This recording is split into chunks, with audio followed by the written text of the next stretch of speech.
Hey, Southeast Missouri sports fans. Enjoy the show and want to take it on the go? You can find every episode on Apple Podcasts, Spotify, Amazon Music, or YouTube. Tune in as they air by searching SEMO Sports Zone wherever you may be listening.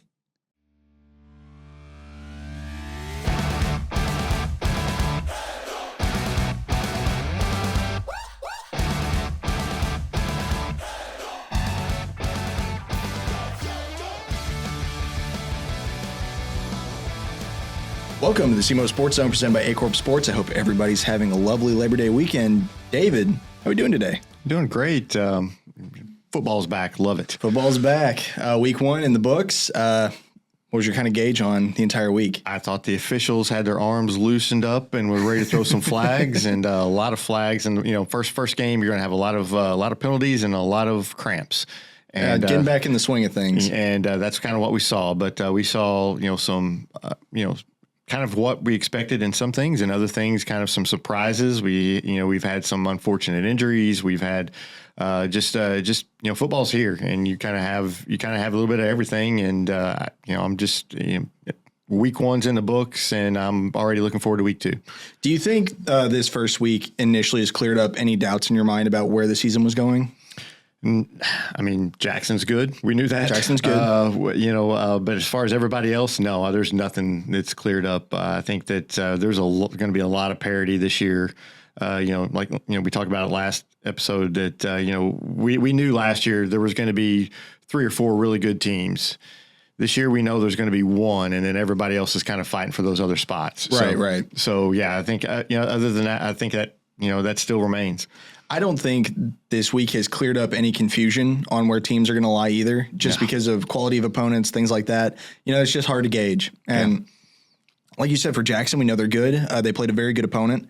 But other than that, I mean, everything's kind of up in the air still. Yeah, exactly. And you just don't know. And but that's the fun of it. And especially when you have a lot of parity like this. And I felt like basketball season was like this with a lot of parity. And that's kind of what we're having in football this year with a lot of teams that, one night could look really good and the next Friday night may not look so good. But we're going to find out here as the season progresses.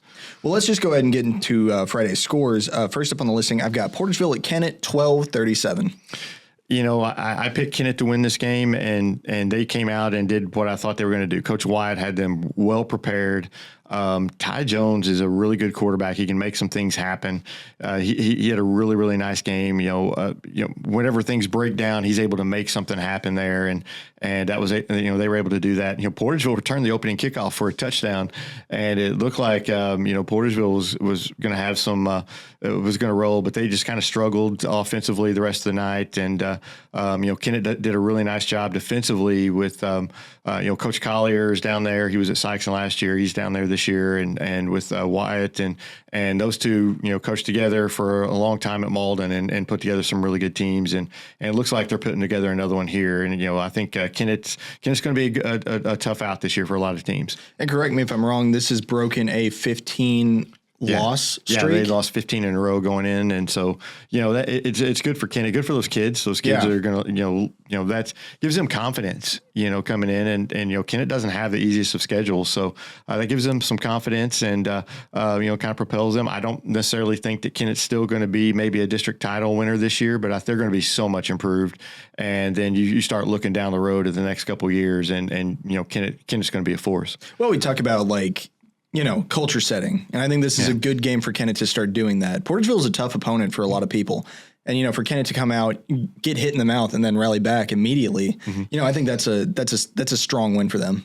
Yeah, they didn't flinch, even though they gave up the opening kickoff, and they played well. They really did. I really liked what I saw from them, and and Portersville on the flip side, they're not, it's you've got a new coaching staff or new head coach anyway, and you've got some players who are in some positions that maybe they weren't in last year, and so you're kind of learning there, and they're not going to be a terrible football team. They're not going to be a team, I think, that goes out here and goes 0-10 or anything. It's just one of those things that Kennett got the upper hand and really defensively just kind of shut Portersville down. Yeah. And so, I mean, going back to Portersville too, is just, are they kind of in this kind of culture clash still Because coming off of last year where you're at now, new coaching situation, is everything just kind of like we have to figure ourselves out? It kind of looks that way, and that happens with a new coach a lot of times.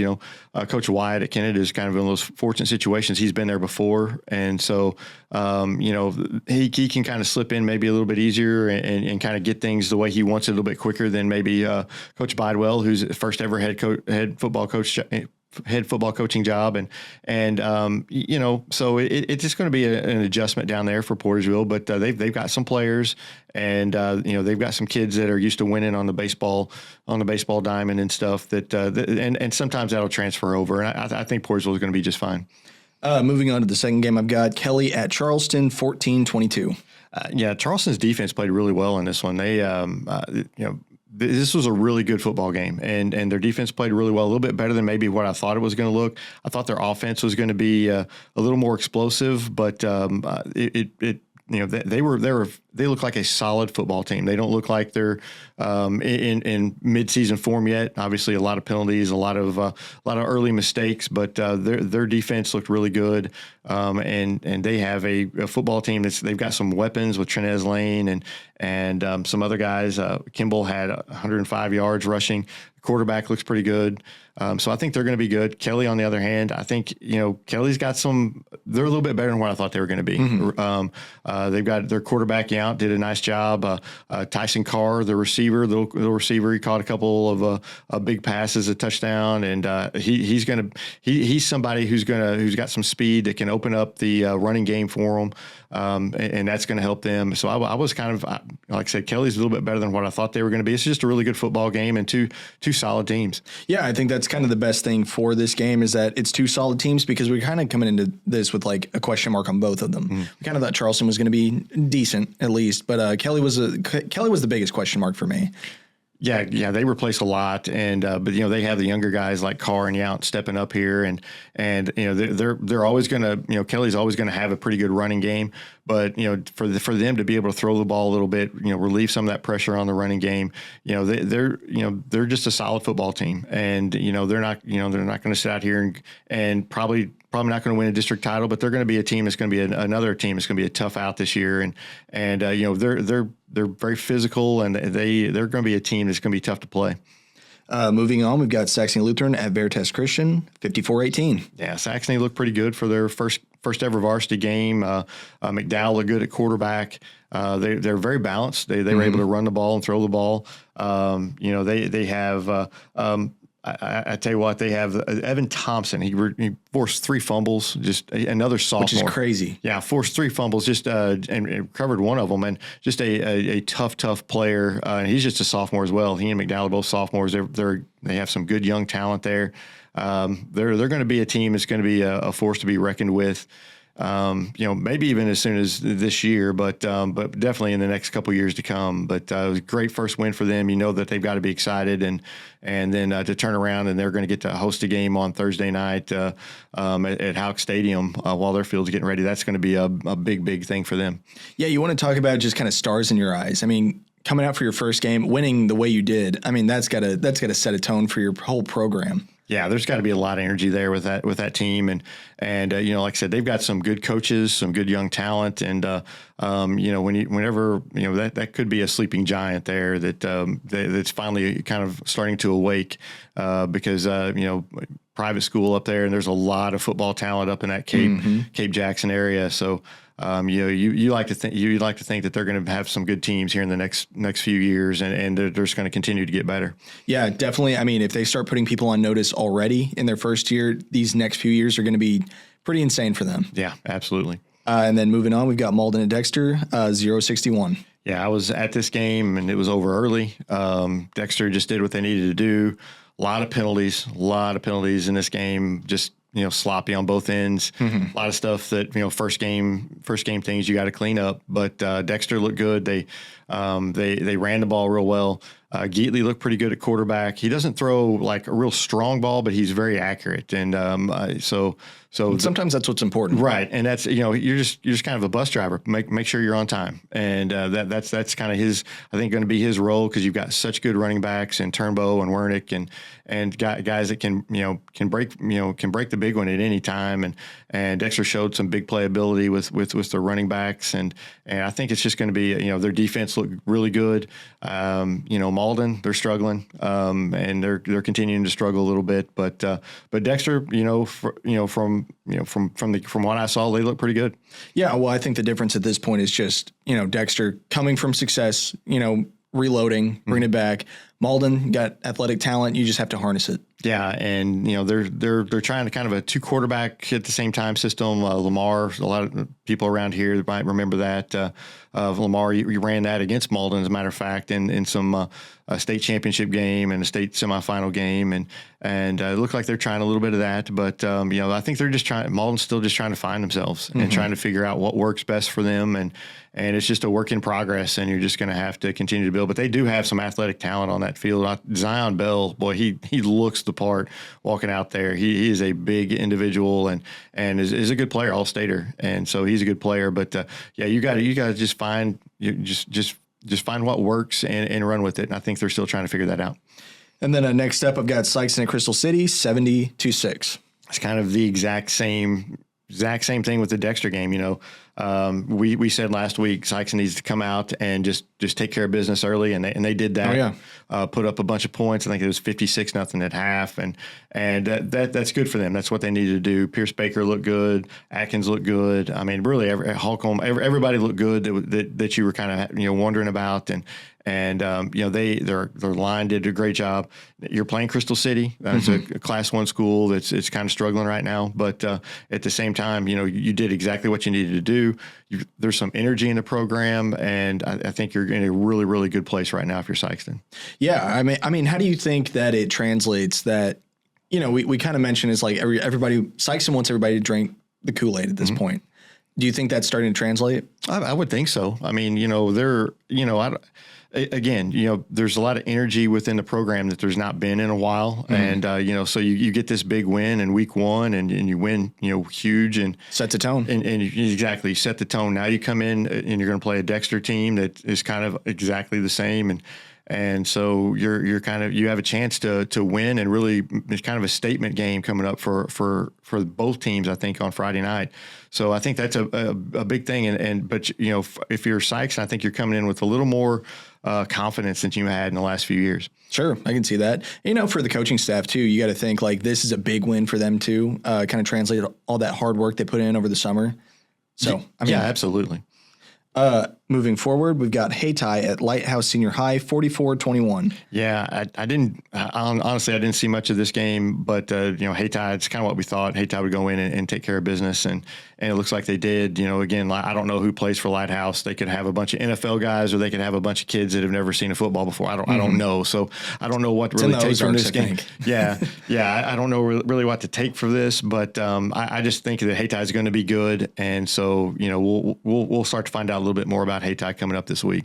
Yeah, I think speed and passing, that's what's going to set Hayti apart from everybody else. And if that's what they put into this game, which it looks like that is, I mean, we've kind of been saying, in the offseason, even at the end of last year, Hayti is going to be a focal point team in this area. And I think that just remains true with this game. Yeah, I definitely think, in Class 1, District 1, they're going to be one of the favorites. So, I think that, and again, like you said, their passing, their speed, I think that's something that's going to be their bread and butter this year. So we're going to see how that plays out throughout the year. And then next up, I've got Cape Central at New Madrid County Central, 21-6. Yeah, this was the not feel good game of the night. Keyshawn Boyd, the really good running back from Cape Central, was lost in this game with a leg injury. They led 14-0 whenever he went out. They ended up winning 7-6 after he left. That's a big loss, I think, for Cape Central. With a very young team, I think they were kind of depending on him a lot to carry a lot of the load. Still, their defense looked good. Yeah. The defense looked really good. They've got a lot of young talent on that team. And that's a really, really good coaching staff there that's going to coach them up and have them prepared week in and week out. So, I still expect them to be good, even with the loss of Boyd.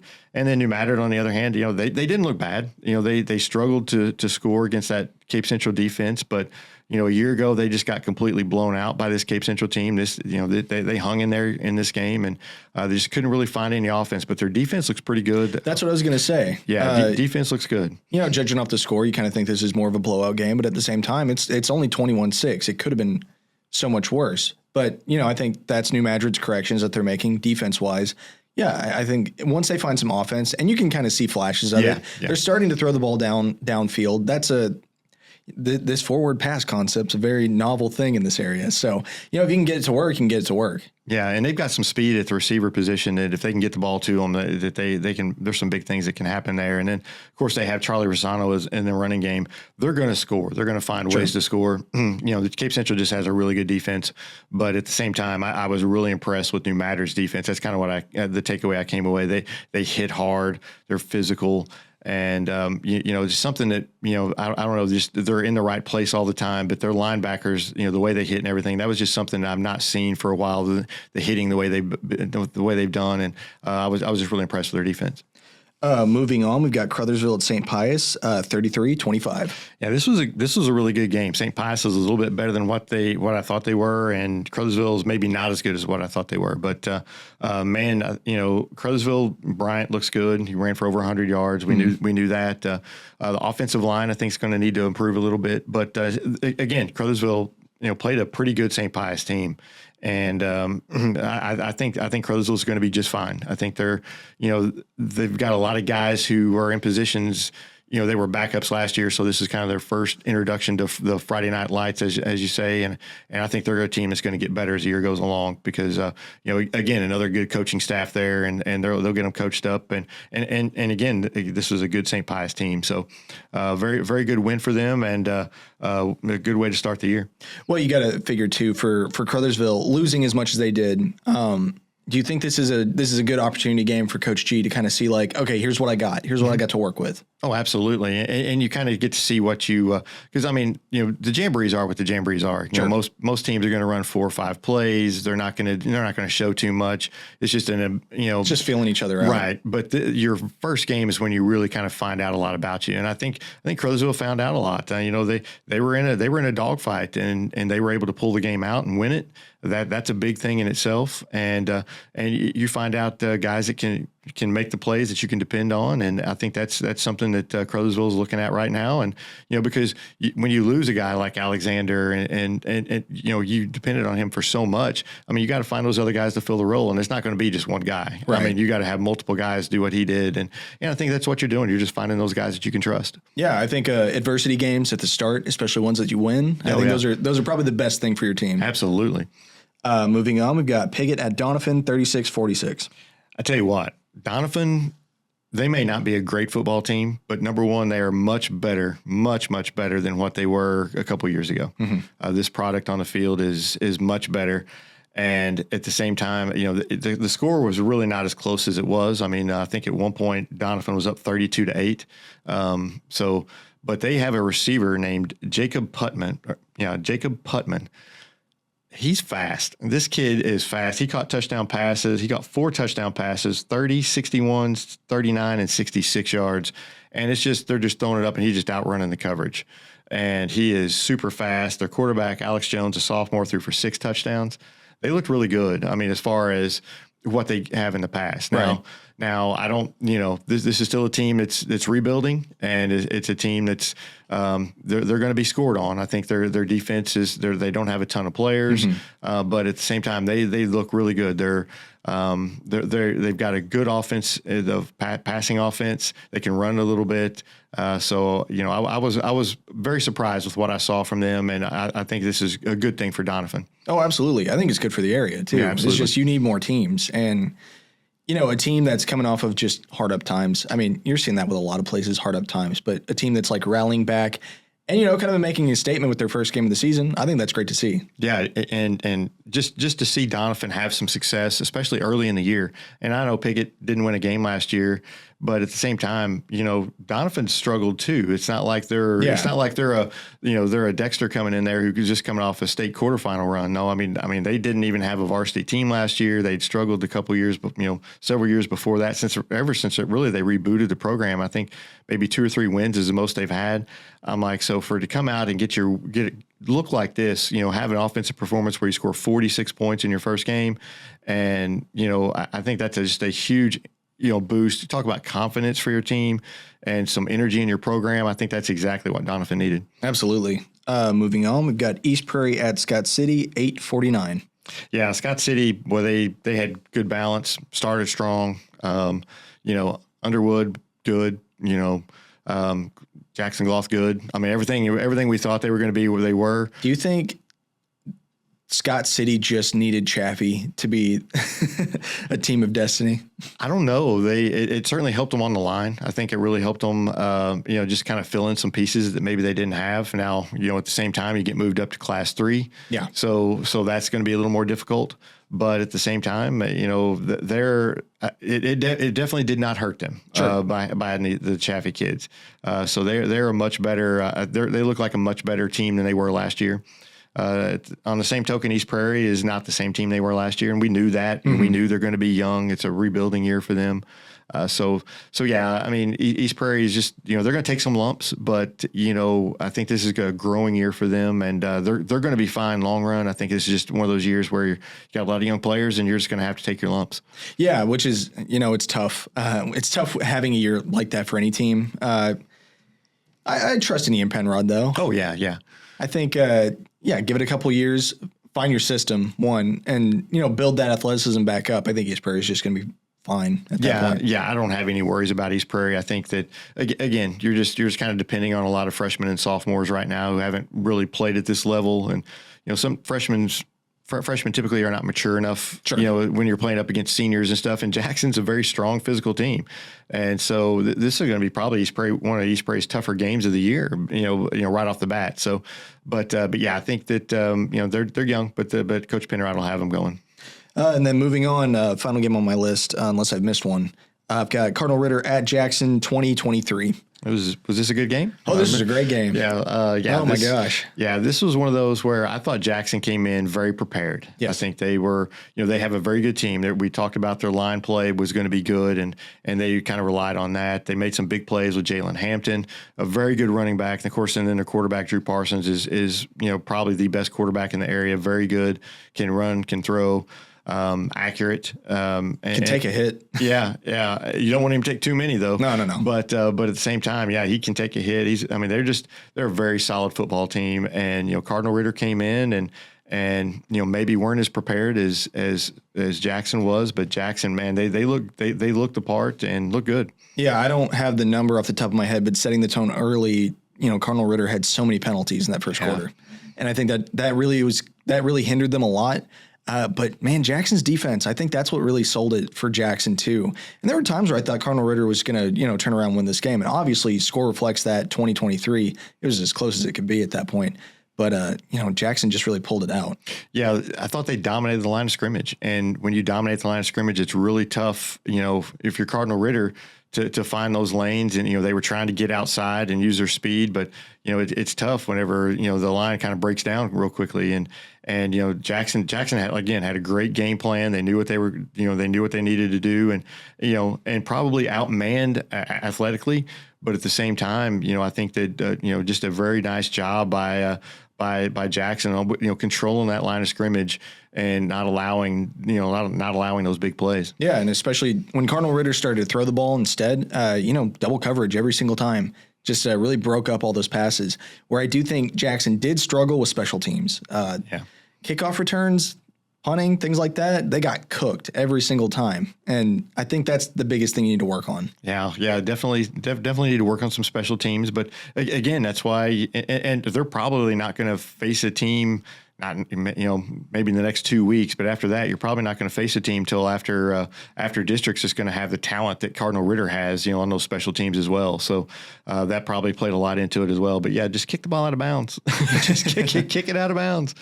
But for Jackson, a very impressive win, good give back win. And the pit is a different atmosphere from anywhere else in this area.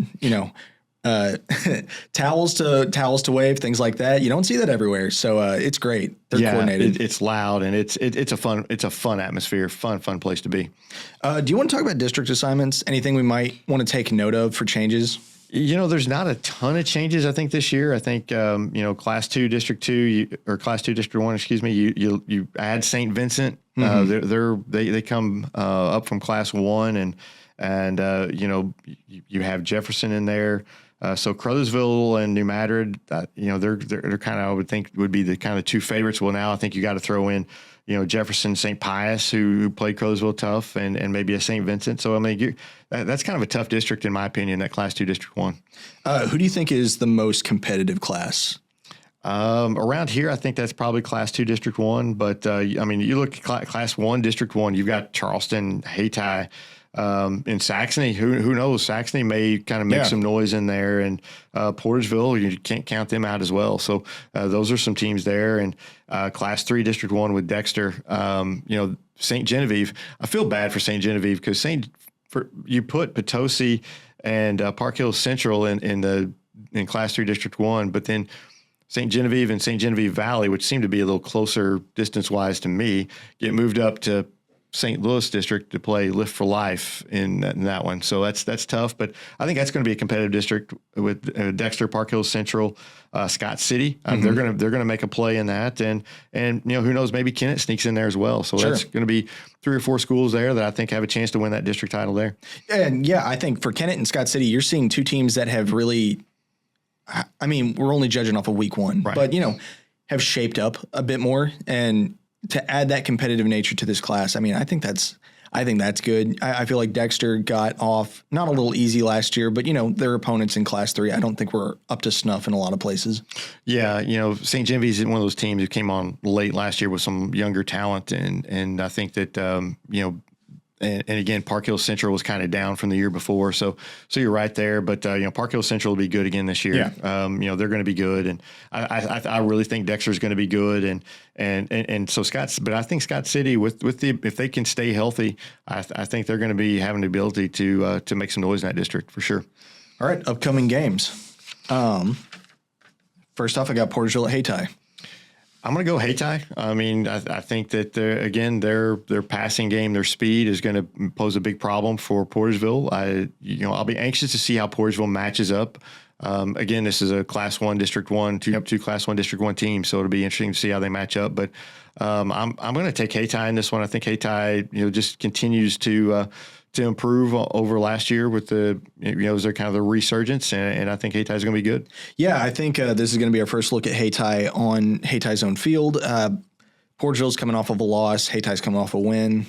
Yeah, I think that speed's going to make the difference, and we'll just see kind of how Porterville answers that. Mm-hmm. And then moving on, Kennett at Paragould. I don't know a whole lot about Paragould. I know they were 3-7 last year. Once we get to these Arkansas teams, I don't really know anything about them. I know what Paragould's going to bring. They're going to bring a big, strong team that's going to run the ball and try to run the ball. And when they're done running the ball, they're going to run it some more. Mm-hmm. They're not going to throw a lot of passes. Do I think Kennett can beat them? Yes. But I'm still probably going to go Paragould here just because, the way they handled them last year, I think they're going to be bigger and stronger on the line of scrimmage. And I think that, but I think it's going to be a lot closer than last year's game. And I think that Kennett's going to have a good game plan. I'm just going to go with Paragould until Kennett shows me otherwise. I'm going to remain optimistic for Kennett, and I'm going to say Kennett. And then I've got Malden and Crothersville. I'm going to Crothersville roll in this one. Crothersville will be back home, for their first home game. And I just think that they're just in a better place right now. Yeah, I think this is a tough back-to-back week for Malden. Crothersville, we're just going to keep seeing what they do. Yeah. And, I feel like it's a pretty easy Crothersville win. Yeah. And then we've got Potosi at Charleston.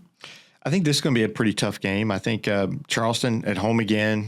Potosi going to have a long drive down. I think Charleston wins this one. I think it may be kind of very similar to the Kelly game. I think it's maybe a similar score, similar kind of. I mean, I think they're two similar type teams. I think it's going to be very. But Charleston needs to eliminate some penalties. But other than that, I think they're going to be a good team, solid defensively, and I think that's going to win out in this game as well. I don't know too much about Potosi at this point. So, for Charleston, like you said, clean up, everything like that. I think it's going to be competitive. But other than that, I'm just not really sure. It's kind of a question mark game for me. Yeah. And then we've got Scott City at Kelly. I like Scott City here. I think again, Kelly's a solid team. I think it's not going to be an easy win for Scott City, but at the same time, I think Kelly has that running game that they can kind of control the tempo a little bit. So I think it's going to be maybe not I don't know if Scott City is going to score 50 points, but I think Scott City is going to get their points that they need to win this game. I think it's going to be a closer game. I think it, like you said, it's just going to be. I think it's probably going to be a 2-touchdown game, kind of game at this point. I can see that. Where that goes, I mean, I'm going to take Scott City hesitantly, but it's week 2. I don't really know yet. Yeah, again, all these, it's just kind of you're just kind of dartboarding it. Yeah, you're just kind of guessing a little bit here. And then next up, we've got St. Charles West at Cape Central. I'm going to go Cape Central here because, St. Charles West, they're kind of struggling. They kind of struggled last year, struggled the last few years, and I think that's a good team to bring into Cape while Cape's trying to figure some things out, after losing Boyd. So I'm going to say that their defense steps up again, kind of holds St. Charles West down, and I think they'll do just enough offensively to get this win. Yeah, I think for Cape Central, you're going to really have to start figuring out who's going to fit that position because that losing Boyd is a big loss. Yeah. And, good teams make adjustments. That's just what you have to do. For Cape Central, they're having to make those adjustments much faster than they would like to. Yeah. And then next up, I've got New Madrid County Central at East Prairie.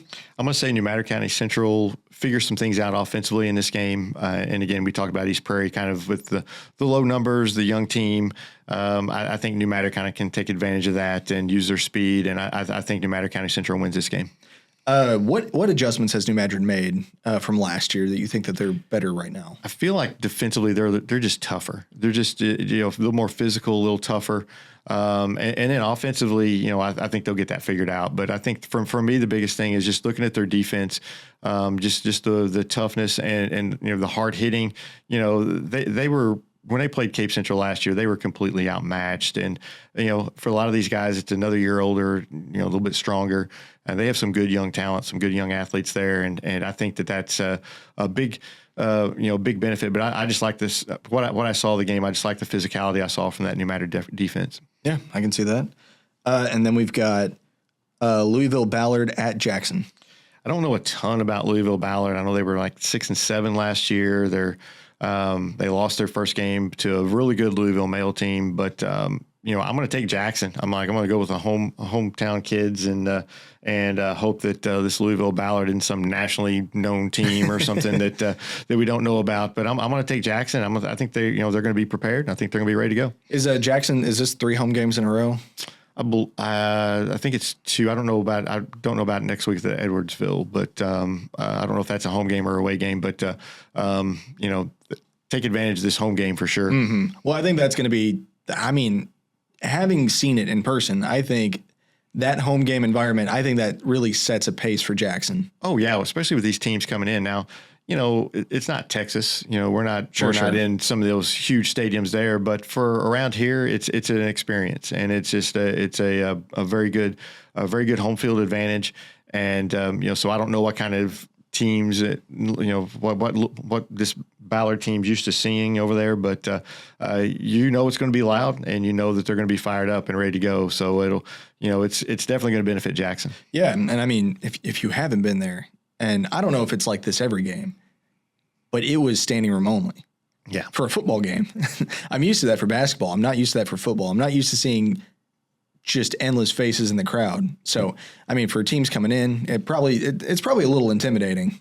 Yeah, absolutely. And most of the time it is packed, just jam packed and loud and, it's just a fun, I don't know how many times we can say it. It's just a fun atmosphere.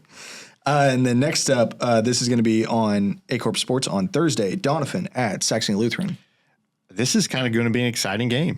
Donovan kind of maybe some shines of light there for Donovan, and then Saxony with their new season. It looks like both of them have really good passing games. You might see a lot of offense in this game. I think Saxony wins this. I think they're probably a little bit ahead of what I saw from Donovan, but at the same time, I think Donovan, I think they can put some points up on the board, and I think it's going to be a very fun game to watch on the Houck Stadium turf. Yeah, I think whenever we released our broadcast schedule, this was kind of one of those games that was kind of a head scratcher of just like Donovan and Saxony, what's going on here? But like you said, I think this is going to be a really fun one just because we're seeing two teams that are one coming back, one just starting, and then on a college field, which is, odd for a lot of teams. That's an exciting moment, but just for two teams that are kind of getting back in the swing of things, I think it's going to be very exciting for the players regardless. And, just jumping ahead with it, I mean, if Saxony is going to be a really good team, I'm glad that we're stepping in and getting coverage of them now rather than later. Oh, absolutely. And one of these teams is going to come out of there 2-0. Sure. And that's going to be a huge boost for that program. And even the loser still has is better than what you would expect for a new program or a program that's just coming back after a year away. And so both of these teams, I like where they're at right now. And I think, like you said, it's just going to be a fun game. I think like I said, I think Saxony has just a little too much. I think defensively, I like them a little bit better than what I like Donovan, but I'm telling you what, that Putman kid better have a safety deep to help with him because that kid can run and he can catch the ball. He's got good hands. Should be an exciting one. You can catch that one Thursday on A Corp Sports. And then finally, we've got Dexter at Sykeston. That one's going to be on the Bulldog Nation Network. That's our great experiment this year. Mm-hmm. And we'll see how that one turns out. But what do you think about that game? I think that I'll probably say Dexter, but Sykeston has some energy. They've got some belief in the program that they haven't had in a while, and I think that this is kind of their chance to make a statement, and they're going to be fired up and ready to go. I know that. I think Dexter may just have just a little bit too much, but I think for Sykeston, I mean, if you want to come out and if you can score early, put some pressure on Dexter and get, continue that confidence that you have. I think that's a big thing. I think Pierce Baker is going to play a huge role in this game for Sykeston. And for Dexter, I mean, you got to get the ball to Turnbow, you got to get the ball to Wernick, and you got to cut out the penalties. Too many penalties. You got to clean that stuff up because you can't have that against Sykes and expect to win. And we had this matchup last year. Do you think the expectation has changed at all? Has it been tempered a little bit? Maybe tempered. I think I do know that there's some folks in Sykes who think that they can win this game, but I think they're also like not going to be as loud about it as maybe they were last year. And now it's kind of like, hey, maybe. I think we can play with them this year. Where last year, they thought they could come in and win the game. Maybe Dexter was a little overhyped. I saw. But at the same time, Dexter's got to come in and just do their job. I mean, sure. Sykeston's a tough place to play. Dexter typically doesn't play well over there, and so it's you've just got to be prepared if you're Dexter, and you've got to cut out some of those penalties that you had that really kind of hurt you in a lot of ways. If you weren't playing Malden, maybe that makes a huge difference. So I think that if Dexter can do that, I think that I kind of give them the advantage. But I think this is going to be a very, very good football game. Hey, let's hope so. You can catch this one live Friday night on the Bulldog Nation Network. All right, so that's been week 1 and going into week 2. David, any final thoughts? No, just a couple of good games this week, but I'm looking forward to seeing a couple of these games, like the Dexter Sykes and the Saxony Donovan. Those are two of the games I'm anxious to see. But we'll just see how these teams continue to get better. Yeah, and I think after this week we're going to kind of get more of a gauge on who's who in the area. Yeah, absolutely. All right, you've been listening to the SEMO Sports Zone. We'll catch you next week.